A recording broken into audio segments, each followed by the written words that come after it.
আজকের পর্বে আমরা শিখব ইটালিতে ব্যাংক অ্যাকাউন্ট খোলা এবং ব্যাংকের কাজকর্মে ব্যবহৃত কিছু অত্যন্ত প্রয়োজনীয় ইটালিয়ান শব্দ ও বাক্য।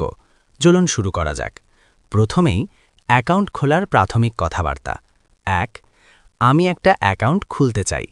ইতালিয়ানে বলবেন vorrei aprire un conto। ২. Current account বা সাধারণ ব্যবহারের অ্যাকাউন্ট। ইতালিয়ানে conto corrente। ৩. ব্যাংক, ইতালিয়ানে বাঙ্কা। ৪. কাউন্টার বা ডেস্ক, ইতালিয়ানে স্পর্তেল্লো। ৫. গ্রাহক বা কাস্টমার, ইতালিয়ানে ক্লিয়েন্তে। ৬.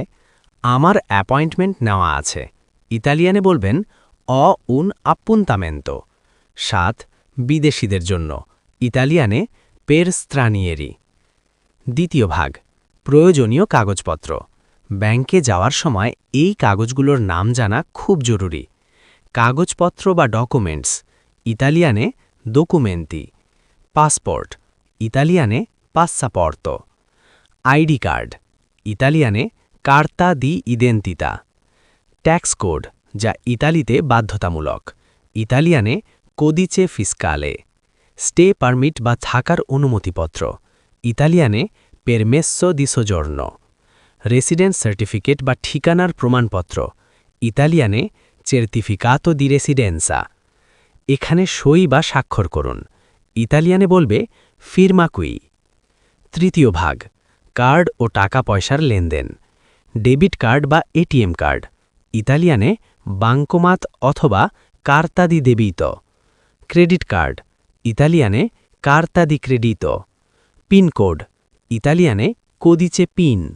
টাকা তোলা, ইতালিয়ানে prelevare। টাকা জমা দেওয়া, ইতালিয়ানে versare। ব্যাংক ট্রান্সফার বা এক অ্যাকাউন্ট থেকে অন্য অ্যাকাউন্টে টাকা পাঠানো, ইতালিয়ানে bonifico। ব্যাংক অ্যাকাউন্ট নম্বর, ইতালিয়ানে সংক্ষেপে বলা হয় আইব্যান। টাকা বা অর্থ, ইতালিয়ানে soldi অথবা denaro। চতুর্থ ভাগ, ব্যাংকিং সমস্যা ও কিছু জরুরি প্রশ্ন। খরচ বা চার্জ কত, ইতালিয়ানে জিজ্ঞেস করবেন quali sono le spese। Online account, ইতালিয়ানে conto online। আমি আমার কার্ড হারিয়ে ফেলেছি, ইতালিয়ানে বলবেন ho perso la carta। Card block বা বন্ধ করা, ইতালিয়ানে bloccare la carta।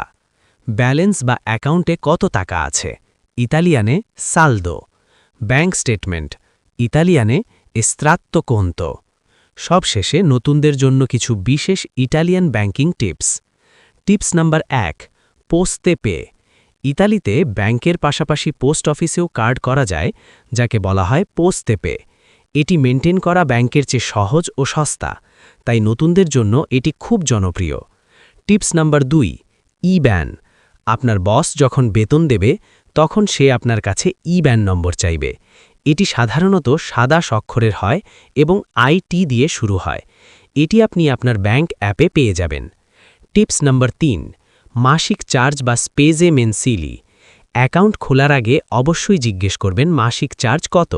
মনে রাখবেন ৩০ বছরের নিচে তরুণদের জন্য অনেক ব্যাংক চার্জ ফ্রি অ্যাকাউন্ট সুবিধা দিয়ে থাকে।